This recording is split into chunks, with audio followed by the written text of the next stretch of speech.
it failed, and the other 5% who've been struggling along are miserable.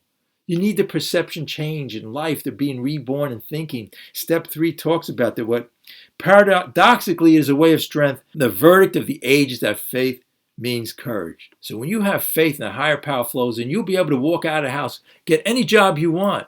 You'll be able to go for any job, any situation in your life. It'll just be complete change of thinking. So it's that conversion, that transformation that happens, it talks about here. Every religion, look, again, it's not just a cult we're here for. Every religion, every philosophy, ancient Greek, Eastern, Western, all the spiritual teachers of the ages.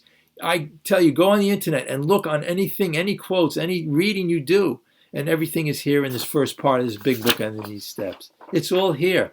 Anything and everything. I haven't found anything yet. And I've read a lot of religious books. I've read a lot of philosophy. I've studied them all. I've gone to lectures. I've done everything. I have, like I said, hundreds of books on them all. And I haven't found anything that's not in these 12 steps. But if you want to be blind and have your blinders on and don't want to accept it, because the blinders are trying to intellectualize and figure it out. So anyway, it says, all men of faith have courage. It's on the page 68 near the bottom. They trust their God. We never apologize for God. Instead, we let him demonstrate through us what he can do. We ask him to remove our fear. Again, we don't do it. When we stop doing it, but we have to have that understanding, that quote I said, enlightenment is when pain, misery, anguish, and anxiety are understood, then they evaporate. I have one, if you go on YouTube and you put my name in Bob Rothman, Rothman, it's Bob Rothman, you'll see a lot of these meetings there, and one is enlightenment is not to worry. I put that, you see right on the heading of the video, enlightenment is not to worry. I mean, that's the key here. When we're enlightened, we realize the falseness. We don't have to listen to the ego anymore. We can have that power flow in. Look, I'm going to make an analogy here, and then we're going to hear from everybody else. But the analogy is just like in sports. Did you ever try to, say, catch a baseball or try to hit a golf ball? Did you ever really, really try to do it? Try to put one hand like this and one hand like the other? It just doesn't work. When we get centered and we're relaxed, we can be good at sports. This relates to sports and everything else in our lives. It relates to trying. We tried. We can't do it. Because when we do it, our thinking is too funny. Look, God made such a beautiful, our body is, our thinking is. He made us to be happy, joyous, and free. We just are. We made it because when we were children, we were that way. But what happened? Why aren't we? We made a decision. We can use the intellect, misuse it. We don't need to use it to figure out a mathematical problem. We misuse it to figure out life. You can't figure out life. You surrender to it. Life just happens. And that's not the answer. The answer is, look, nobody can teach you anything you don't already know. All the happiness and joy is inside here. If you want to look for it, and today when you go out and you're looking here for friends, for people, and you're going to ask 100 people how to run your life, no. You sit still, be quiet. The answers are all here. You'll know how to run your marriage. You'll know how to run your life, your job. You'll know how to run your food. You'll know how to run everything. But when again, fear not. The self-centered fear, that's paralyzing fear. Well, let me just say something about the inventory. Here's the issue here. And then I want to get to other shares because I've been doing a lot of talking. But you had very good questions. And the thing is this, look, in the book, we have 3 columns. But no, they made a decision. Other people are going to have 4 and 5 columns. So they say, okay, we're going to figure out another column, how we're going to resolve our defects. We're going to be more loving. We're going to be more kind. We're going to be this. No. In my other columns, I have God, higher power, higher consciousness. The other columns is no power, but when we get centered. So the answer that I can just say, the short answer is just let go and be centered. And when you're centered and you meditate, there's really one example is like every other example. When you get over one thing in your life, if you have a deep resentment towards somebody and you can get over that, which you can do momentarily, used to have resentments for years, now in a moment of grace, of higher consciousness, we can get over it. Then that's like every other situation. So one example is like every other example, but they're great questions. You know what? Actually, next time probably I'm going to leave more time because the last time I did, we had some great shares. You ever hear the sick man prayer? We heard somebody talk about resentment. If you want to get rid of that resentment, just listen to this. On bottom page 66, this was our course. We realized that people who wronged us were perhaps spiritually sick. Again, it's that perception change. Resentment is the number one thing it talks about in our book here. Most of our problems, when you're upset during the day, even when you're paralyzed by fear and you don't want to go out for the day, it has to do with our relationship with people. So here on 66 and 67, if you read this and if we bring it into our heart, we can have that complete shift. What it is saying here is exactly what it says. It says, we realize that people who wronged us are perhaps spiritually sick. Again, they're sick people. When you go to hospital and a friend has a broken leg, do you get upset or mad at them? Though we did not like their symptoms and the way these disturbed us, they, like ourselves, were sick too. Well, here's a premium thing. Why is it including ourselves?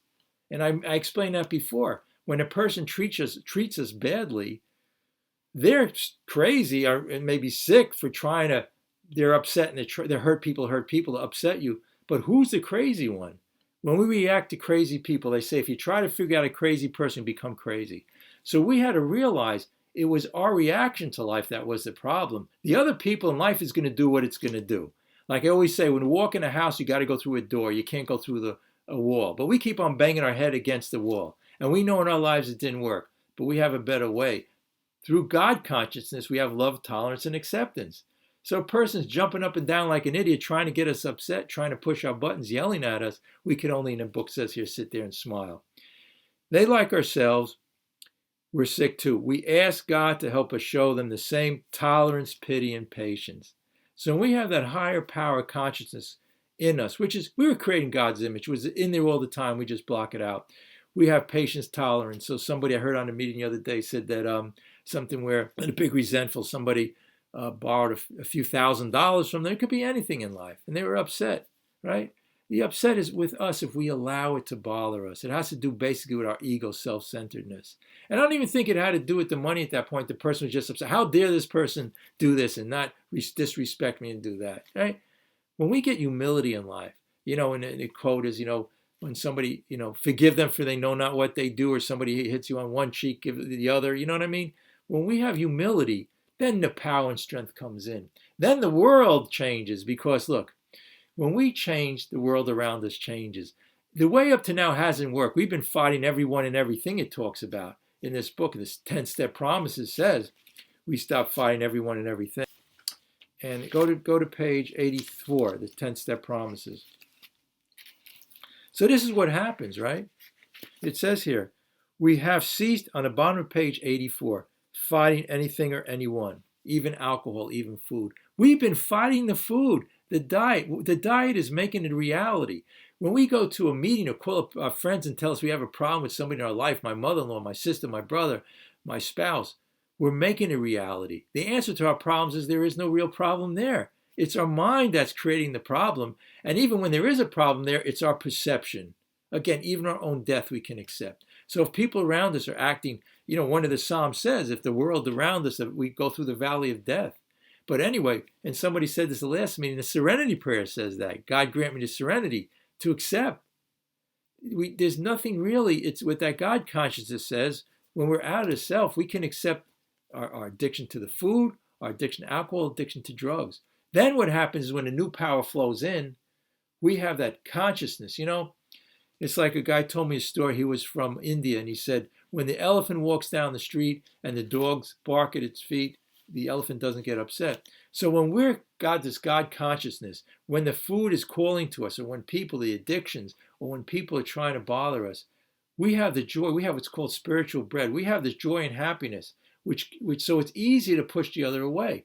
The reason we took the food was for the dopamine effect. The reason we take the drugs and the alcohol is for that dopamine, that effect in the brain.